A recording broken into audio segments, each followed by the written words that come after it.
Youth mental health is a complex challenge that requires comprehensive solutions. We must strengthen after-school programs. We must make digital literacy tools available in our schools. We must work with mental health professionals to support children.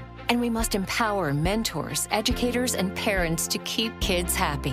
Learn more about our commitment to finding lasting solutions at empowerourfuturecoalition.com/solutions. Paid for by the Coalition to Empower Our Future.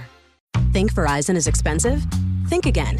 Anyone can bring their AT&T or T-Mobile bill to a Verizon store today and we'll give you a better deal. So bring us your bill. Walk in, run in, pogo stick in, teleport if you can. Ride on the back of a rollerblading yak or fly in on the wings of a majestic falcon. Any way you can, bring your AT&T or T-Mobile bill to a Verizon store today and we'll give you a better deal on the best network. Based on Root Metrics Best Overall Mobile Network Performance, U.S. second half 2025. All rights reserved. Must provide very recent postpaid consumer mobile bill in the name of the person redeeming the deal. Additional terms, conditions, and restrictions apply.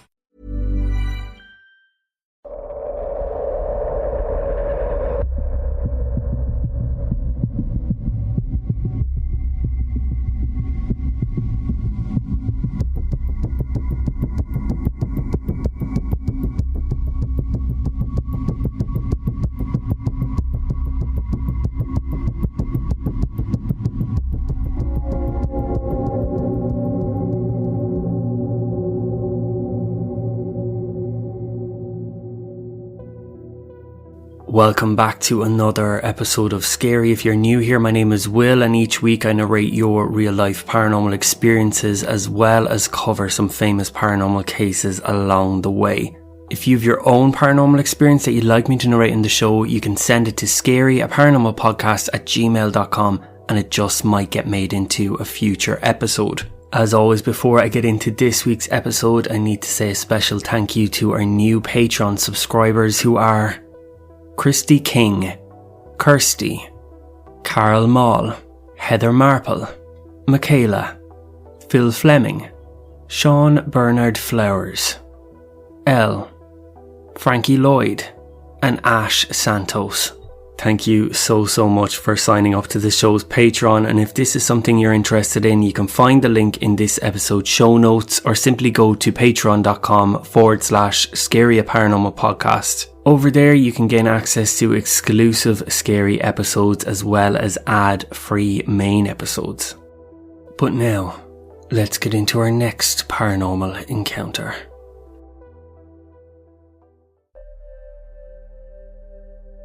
I was 27 when this happened. At 27, I was not the greatest person to be around at times.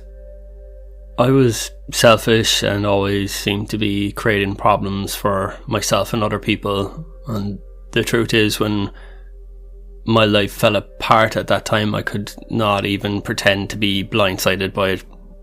I had cheated on my girlfriend, and once she found out, that was it. We had been together for 3 years. We had been living in a small rented place outside Jackson, Mississippi. Pretty much within an hour of her confronting me, I was throwing my clothes into a bag and loading them into my car. She told me to leave and I went. And for the next 5 nights I slept in my car. I kept moving around so nobody would notice. One night I parked outside a Walmart and then I'd move to behind a church or just find a quiet spot. During the day I still went to work and was really tired and too embarrassed to tell anybody what I had done and why I was pretty much homeless. Within those 5 days I had texted my cousin Nate and asked him if he knew anywhere cheap that I could stay for a while, if he had a room or anything. And he got back to me that afternoon and said that he might be able to help. He rented this small house. It wasn't too far away from where I'd been living with my ex-girlfriend. He said I could stay there for a little bit and he was going away for 2 months. So I could stay there while he was gone. And it pretty much solved the problem for me, and it suited him because an occupied house was less likely to get messed with than an empty one. There was not much to really say about the house. It was a bungalow, raised, had a porch, 2 bedrooms, but it was way better than my car. So one night I was sitting in the living room with the TV on. By this point my cousin was gone for the 2 months. I had invited our friend Matt over, so we're just hanging out in the living room. It must have been about 11 or near midnight, and out of nowhere we hear this pounding on the front door.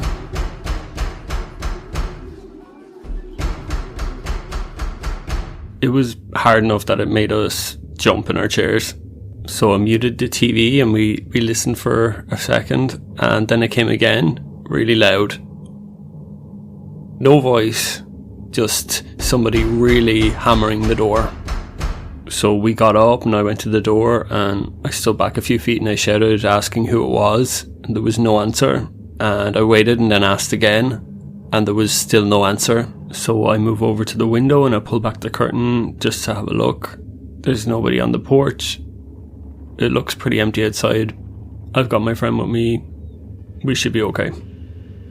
So I open the front door. We both go outside. There's nobody out there at all. Can't see anybody. Seems pretty quiet.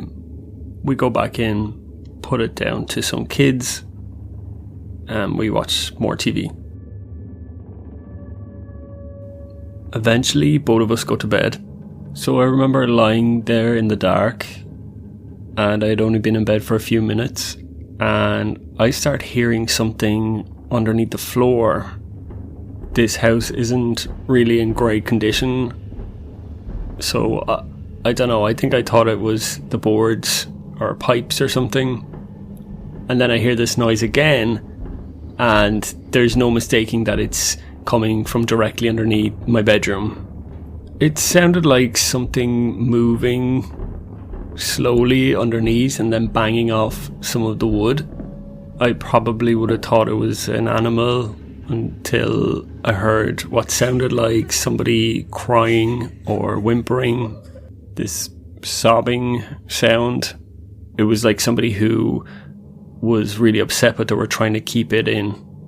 So I stayed still and I listened for a few seconds. And the more I listened, the louder it got. There was something very human to it. And once I realised that, I couldn't really ignore the fact that it sounded like a person. So I get up out of bed and I go to the living room. Maddie's on the couch and I tell him that there's somebody underneath the house. He doesn't really believe me, and I tell him that we're both going to go into the bedroom. Don't make a sound. Don't talk. Just listen.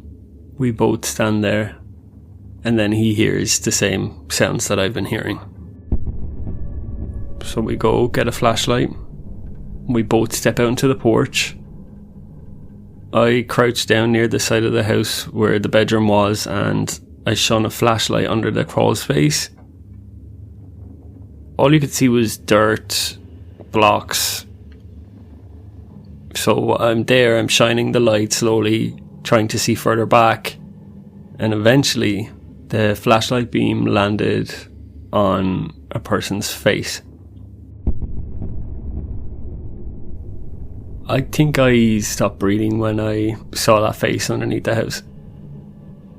So there's what looks like a woman lying there underneath the house in the dirt, looking straight at me.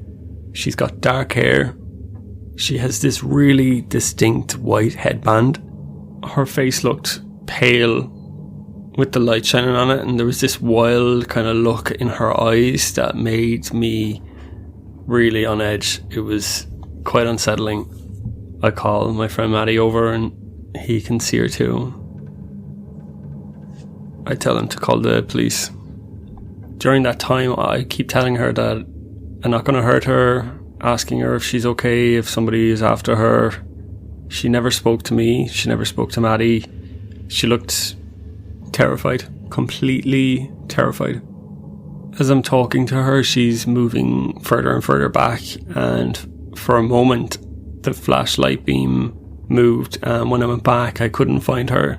She was gone. So I shouted to my friend, and he went around one side of the house, I went around the other, and we both met We didn't find her. We didn't see where she ran off to. We looked all underneath the house. Couldn't see her anywhere. So the police get there maybe 20 minutes later. By that time we're back in the house with pretty much most of the lights on. 2 officers came to the door and I told them I was staying there for my cousin while he was away, and said that there had been a woman hiding under the house. Told them I had heard crying underneath the floor, and we went out to have a look, and that's when we saw her in the crawl space under the house. Described what she was like with the dark hair, headband, and how she just seemed to back away and then disappeared. We couldn't find her. One of the officers asked if she looked hurt, and I said I didn't know, which was the truth. I couldn't really see any part of her body other than her face, and that didn't look like it had any injuries. They looked underneath the house, they walked around, took our names, asked if we had been drinking, asked if we knew of anybody in the area that might be messing with us. One of them asked if they could take a look around inside the house, which they did. They ended up just saying that it was possible that somebody was hiding underneath the house and that they got off the property while we were distracted. He said if the house had been empty for any stretch that people might have been using the crawl space or the porch to sleep underneath it. Honestly, I didn't even think that that was a thing. Before they left, they just told us to keep the doors locked and to call again if we saw her come back. And he said if there was really somebody around the property, it was better to report it than to ignore it. And they left. It was definitely really weird. We made some coffee. Neither of us were going to go to sleep straight away anyway. We just sat in the living room watching some TV, coming up with some theories of what was going on or who she was, why she was there. By now it was close to maybe 3 a.m. I was tired at this point, and I told Maddie that I was going to go to sleep.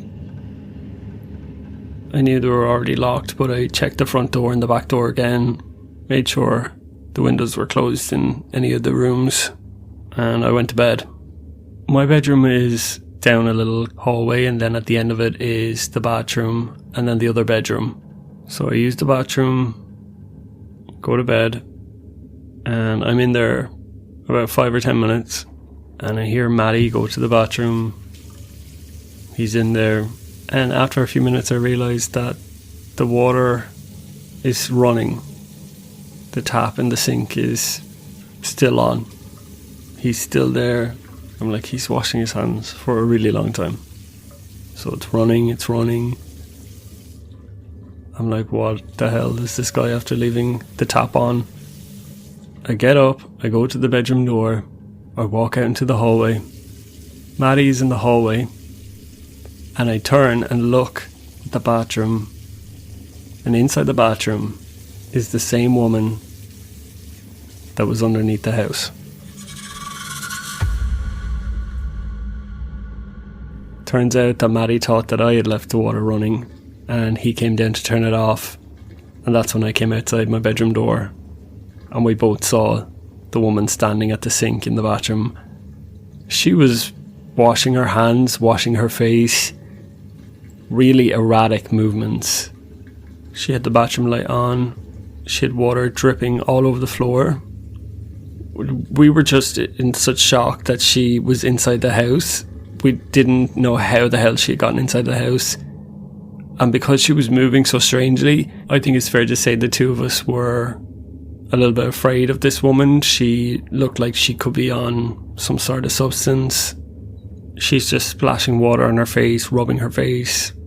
I don't think she even acknowledged that we were standing in the hall watching her.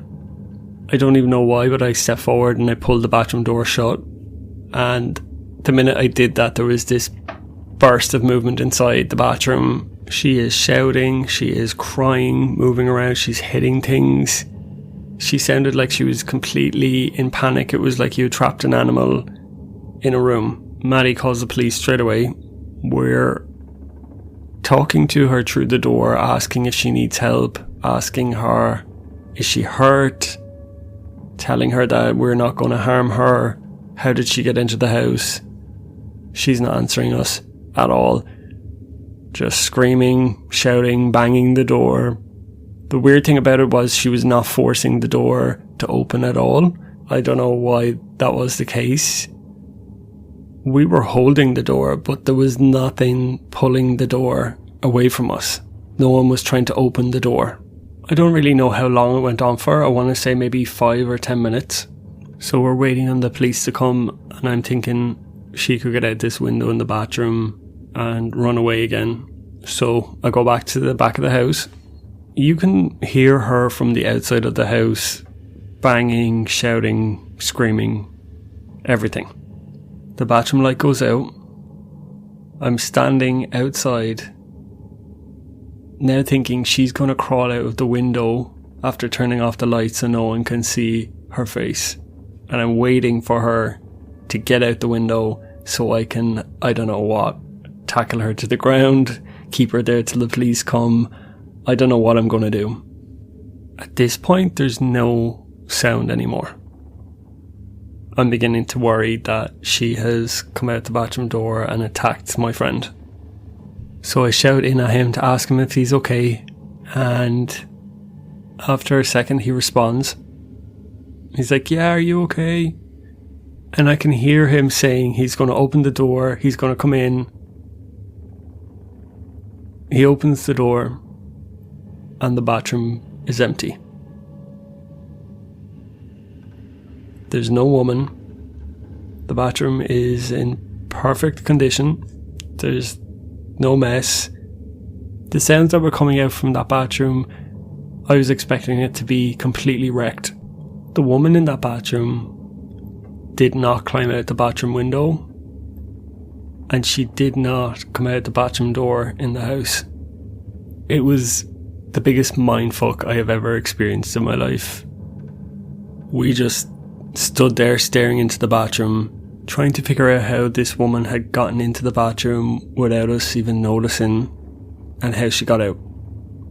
There is no other space in the bathroom where you could sneak through, or an attic space. There is no area in that bathroom that you can get out other than the door and the window.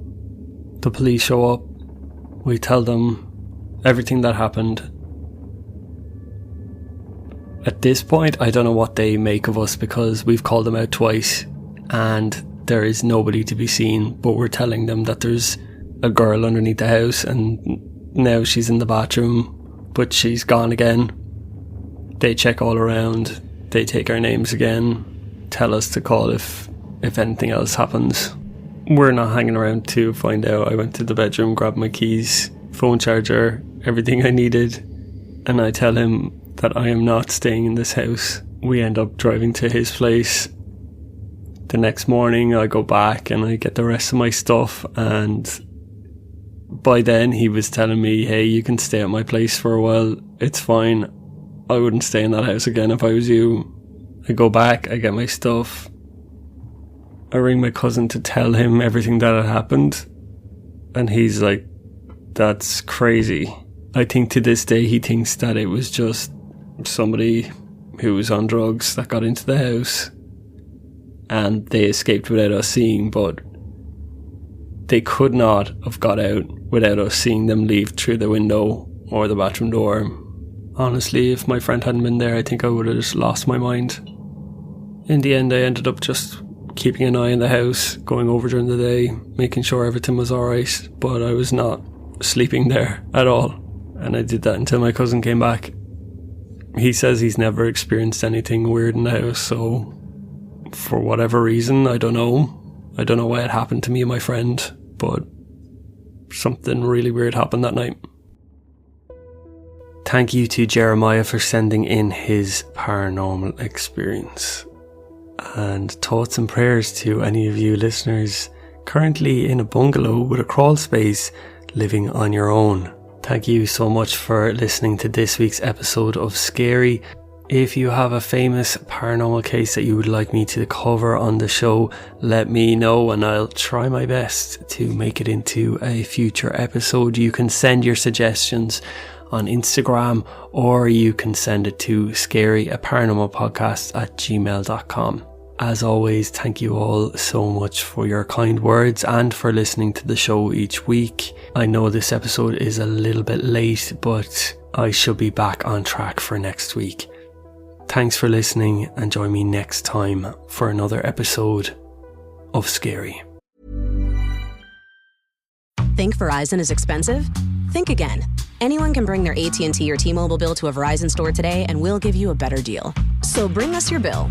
Walk in, run in, pogo stick in, teleport if you can. Ride on the back of a rollerblading yak or fly in on the wings of a majestic falcon.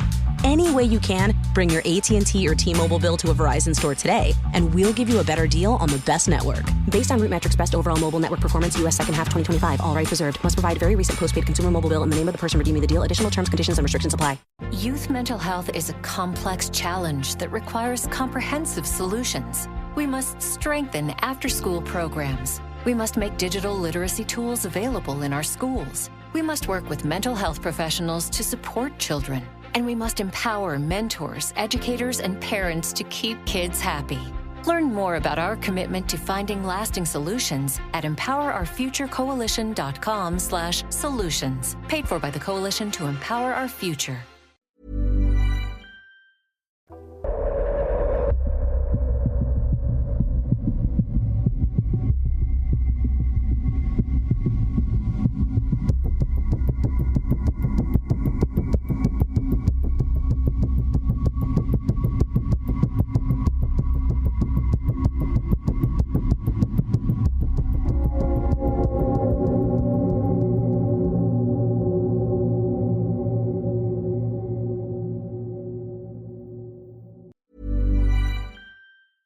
Youth mental health is a complex challenge that requires comprehensive solutions. We must strengthen after-school programs. We must make digital literacy tools available in our schools. We must work with mental health professionals to support children. And we must empower mentors, educators, and parents to keep kids happy. Learn more about our commitment to finding lasting solutions at empowerourfuturecoalition.com/solutions. Paid for by the Coalition to Empower Our Future. Think Verizon is expensive? Think again. Anyone can bring their AT&T or T-Mobile bill to a Verizon store today and we'll give you a better deal. So bring us your bill. Walk in, run in, pogo stick in, teleport if you can. Ride on the back of a rollerblading yak or fly in on the wings of a majestic falcon. Any way you can, bring your AT&T or T-Mobile bill to a Verizon store today and we'll give you a better deal on the best network. Based on RootMetrics Best Overall Mobile Network Performance, U.S. second half 2025. All rights reserved. Must provide very recent postpaid consumer mobile bill in the name of the person redeeming the deal. Additional terms, conditions, and restrictions apply. Doug. There's nowhere I wouldn't go to help someone customize and save on car insurance with Liberty Mutual, even if it means sitting front row at a comedy show. Hey everyone, check out this guy and his bird. What is this, your first date? Oh, no. We help people customize and save on car insurance with Liberty Mutual together. We're married. Me to a human, him to a bird. Yeah, the bird looks out of your league anyways. Only pay for what you need at libertymutual.com. Liberty, liberty, liberty, liberty.